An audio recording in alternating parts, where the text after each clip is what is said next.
Hello बच्चों, let us read the question. The question says, in the refining of silver, the recovery of silver from silver nitrate solution involved displacement by copper metal. Write down the reaction involved. यानी इस question बोल रहा है कि silver की refining के दौरान silver nitrate से सिल्वर की रिकवरी की जाती है by displacement by copper metal, यानी सिल्वर की रिकवरी की जा रही है कॉपर मेटल के द्वारा डिस्प्लेसमेंट के द्वारा। इस दौरान जो केमिकल रिएक्शन इन्वॉल्व है वो हमें लिखना है। So the key concept of this question is the knowledge of displacement reactions.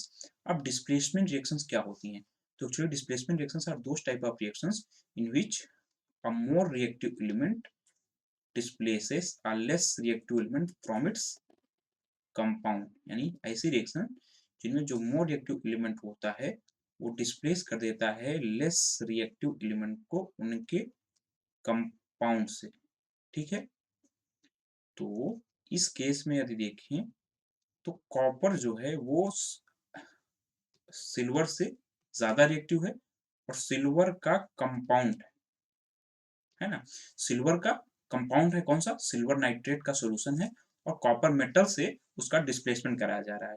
तो क्योंकि यदि हम रिएक्टिविटी सीरीज से भी देखें तो copper is placed above silver, जहां पे नीचे से ऊपर जाने पे रिएक्टिविटी बढ़ रही होती है, यानी copper is more reactive than silver.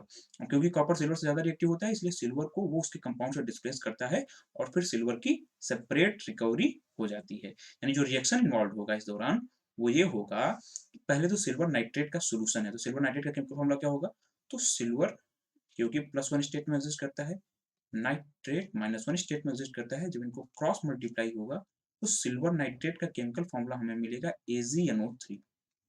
इसके साथ कॉपर मेटल से डिस्प्लेसमेंट कराया जा रहा है, यानी कॉपर मेटल से उसका रिएक्शन हो रहा होगा। तो जब कॉपर मेटल से रिएक्शन होगा तो copper being more reactive than silver, more reactive element less reactive element को उसके कंपाउंड से डिस्प्लेस करता है, यानी यहाँ पर डिस्प्लेसमेंट रिएक्शन टेक प्लेस कर रही होगी। अब copper being more reactive silver को उसके कंपाउंड से डिस्प्लेस करेगा, फॉर्म करेगा कॉपर का नाइट्रेट, जिसका केमिकल फॉर्मूला क्या होगा, तो कॉपर +2 स्टेट में एग्जिस्ट करता है, नाइट्रेट -1 स्टेट में एग्जिस्ट करता है। जब इनका क्रॉस मल्टीप्लाई होगा तो कॉपर नाइट्रेट का हमको केमिकल फॉर्मूला मिलेगा CuNO3 का होल ट्वाइस, और साथ साथ सिल्वर मेटल भी हमें मिलेगा। यानी ये हो रही है सिल्वर की रिकवरी, यानी सिल्वर नाइट्रेट से कॉपर मेटल के द्वारा सिल्वर को डिस्प्लेस करके सिल्वर की रिफाइनिंग के दौरान सिल्वर की रिकवरी हो रही है। अब इस केमिकल रिएक्शन की बात करें जो डिस्प्लेसमेंट रिएक्शन टेक प्लेस कर रही है, इसको अगर बैलेंस करने की बात करें तो नाइट्रेट के 1 यूनिट रिएक्टेंट साइड में है और नाइट्रेट के 2 यूनिट्स प्रोडक्ट साइड में है, यानी हमको 2 यूनिट नाइट्रेट के रिएक्टेंट साइड में भी लेने चाहिए। तो लेने के लिए हम 2 टाइम्स ऑफ सिल्वर नाइट्रेट हमको करना पड़ेगा। तो सिल्वर के 2 एटम्स रिएक्टेंट साइड में होगा और सिल्वर का 1 ही एटम प्रोडक्ट साइड में है, यानी सिल्वर के 2 एटम्स हमको प्रोडक्ट साइड में भी लेने पड़ेंगे। अब इस केमिकल रिएक्शन को देखें तो केमिकल रिएक्शन बैलेंस हो चुकी है।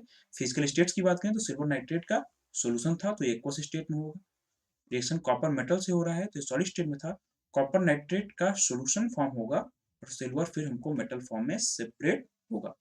इस क्वेश्चन के फाइनल आंसर की बात करें तो इस क्वेश्चन में बोला था कि सिल्वर नाइट्रेट से जब कॉपर के द्वारा डिस्प्लेसमेंट करके उसकी रिकवरी की जाती है तो उसकी केमिकल रिएक्शन लिखी थी। हमने देखा कि केमिकल रिएक्शन में सिल्वर नाइट्रेट से जब कॉपर रिएक्ट कर रहा है तो कॉपर सिल्वर नाइट्रेट से सिल्वर को डिस्प्लेस करके कॉपर नाइट्रेट का फॉर्मेशन कर रहा है और सिल्वर की रिकवरी हो जा रही है, यानी सिल्वर की रिफाइनिंग हो रही है।